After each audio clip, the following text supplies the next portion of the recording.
या अभंगातून जगद्गुरु श्री संत तुकाराम महाराज सांगतायत, आज माझं जीवन धन्य आहे, नव्हे नव्हे आजचा माझा काळ धन्य आहे, आजचा माझा दिवस धन्य आहे. याचं कारण संतांची भेट झाली. कुणीतरी महाराजांना विचारलं, महाराज संतांची भेट झाली, काय झालं त्याच्यामध्ये? महाराज सांगतात, संतांची भेट झाली त्याच्यामुळे सगळ्या गाठी निघून गेल्या, संदेहाची सुटली गाठी, झालो पोटी शीतळ. कोणीतरी महाराजांना विचारलं, महाराज संत भेटीचा काळ धन्य तुम्ही सांगता, त्याच्यामध्ये सगळ्या गाठी निघून गेल्या म्हणता, एवढाच परिणाम संत भेटीचा आहे का? तुकोबाराय बोलतात, असं नाही. संतांची भेट होणं वेगळं आणि संतांच्या भेटीमध्ये मिळणारा वचनरूपी प्रसाद वेगळा. त्या वचनरूपी प्रसादाने झालं काय? यश्चावत जीवाला ज्या संसाराचं दुःख वाटत होतं, ती भवनदीच आम्ही तरुण गेलो.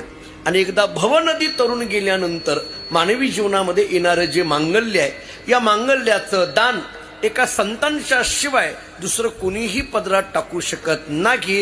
अशी ही संतांची भेट आहे. विठ्ठल विठ्ठल विठ्ठल विठ्ठल विठ्ठल विठ्ठल विठ्ठल विठ्ठल विठ्ठल विठ्ठल.